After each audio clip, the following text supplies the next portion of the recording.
reading so much so that she was advised to come off it by her GP in Germany. That's the only case I know of. The others, any side effects of that, sleeplessness that Pat Crowley already mentioned, and nausea. Nausea comes and goes in some people. It seems to be quite a hard drug to take, probably because it's a hydrate chloride salt, which makes it acidic.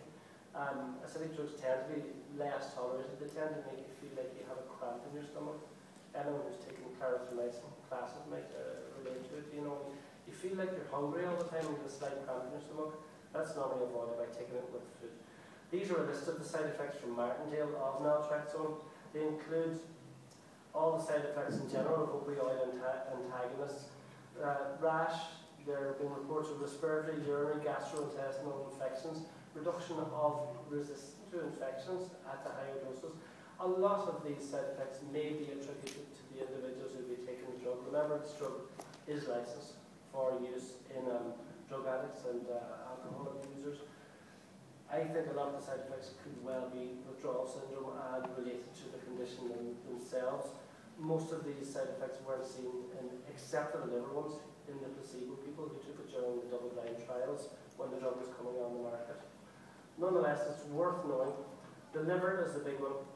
You know, there has been issues of hepatocellular injury, in other words, that the liver can be damaged. Again, in high doses of 300 milligrams, which is 6 tablets a day, are associated with that sort of damage. There's not much else. There really asymptomatic rhabdomyolysis, that's a muscle wastage and a painful muscle wastage side effect seen relatively commonly in certain anti-cholesterol drugs. There was one case with naltrexone. It's worth knowing about these things because the more we use the drug, the more we need to be aware if something has been seen before. You know, it's once, twice, 3 times a possibility. Just to paraphrase the song, you know, I do think you have to keep an eye on side effects, and people should report them if they feel they've developed them from starting the drug. As a pharmacist, you're always asking yourself, is it a drug that's caused it? Is it the condition that's caused it? Or is it the drug and the condition that have caused what appears to be a side effect? It's so difficult to know. And how many people are taking only one drug? It's a very difficult area to establish. The safest thing to do is to stop the drug and see if the side effect disappears. The liver toxicity is dose dependent. I could remove the question mark, but I left it in because it is one of the main questions prescribers will ask. The narcotic counter effect I mentioned. Getting around the counter effect, there's 2 ways of doing that. Use fast-acting narcotics and use them outside of the period of action of the naltrexone. So if a patient's on LDN but they have pain and it needs to be treated, I would choose tramadol. It still works on immune receptors, but it acts quickly and you can make it act outside of the time frame of taking naltrexone. So, for example, if the patient's pain is worse during the day, use naltrexone at night, or vice versa. There are patients that use LDN in the daytime, in the morning, and still get quite a lot of benefit from it.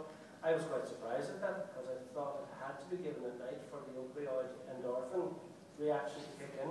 But this doesn't appear to be the case anymore, and I think Skip would agree with me on that one. And he was the first man to mention this and told me that quite a few patients had taken it in daytime because of the sleeplessness issue and managed to overcome sleeplessness and still found the drug had a beneficial effect.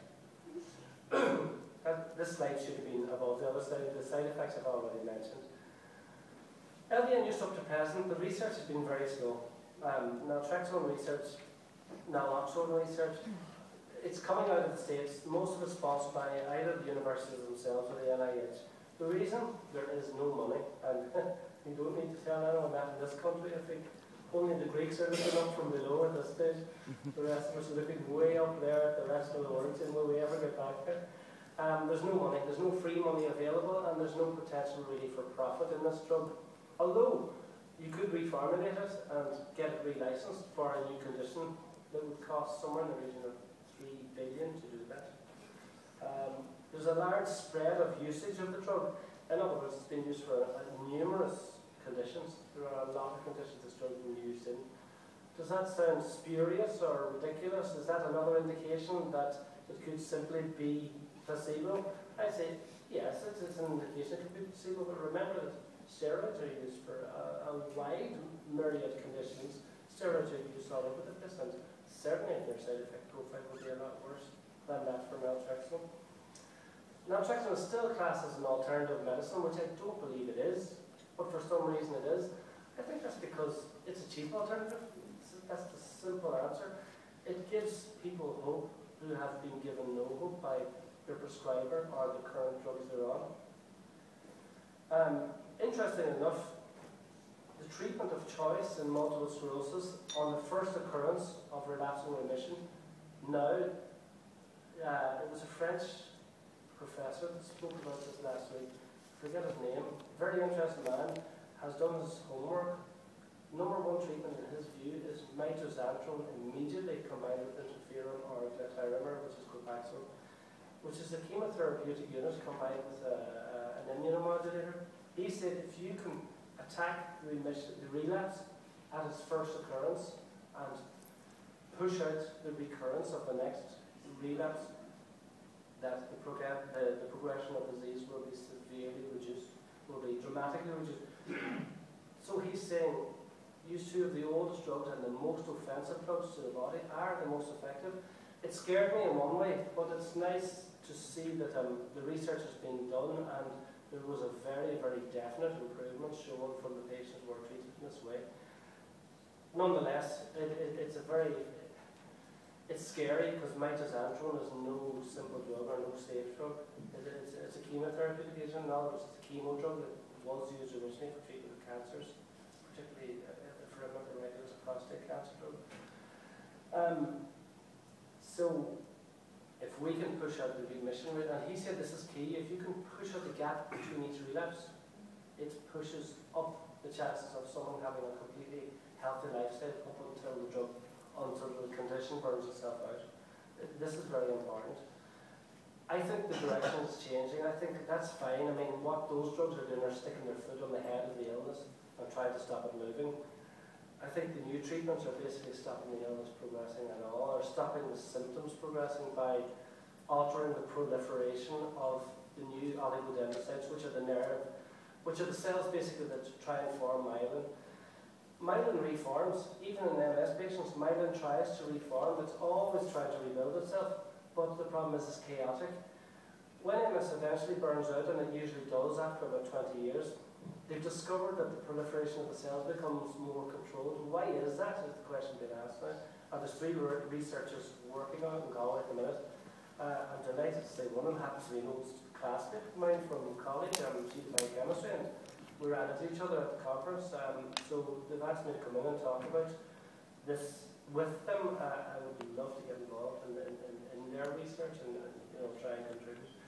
We badly need data for preliminary studies. Preliminary studies are what Skip would call a survey. We're not allowed to call it anything else because we would be letting down our scientific minds by doing that. And I don't mean that in a blasé way. It isn't fair to make a comment about something unless you can back it up. You can be a Christian and have faith, but in science you have to have proof. It's much more difficult. We can take leaps of faith from the information provided and say, yes, we think this is safe, and yes, we think this is having an effect. But really to convince the drug makers and to convince the population in general and prescribers, we're going to need data and we're going to need proof. And this is where I would love to see this issue being pushed, the use of naltrexone and other opioid antagonists in the reduction of autoimmune illness and in the improvement of cell proliferation in autoimmune disease. The vitamin D thing, I think we should do that as a Q&A. I'll summarise what was said at the MS conference last week. Basically, every human being needs and should get 15 minutes of daylight, even if it was just on your forearms every day, for the vitamin D to be manufactured. That will prevent autoimmune illness developing. What I'm saying is, this is definitely a case of something of the prevention being better than the cure. We should be looking at our families, our friends, and our kids. Everyone should be getting enough vitamin D. You basically can't get it from diet unless it's been added to, for example, milk or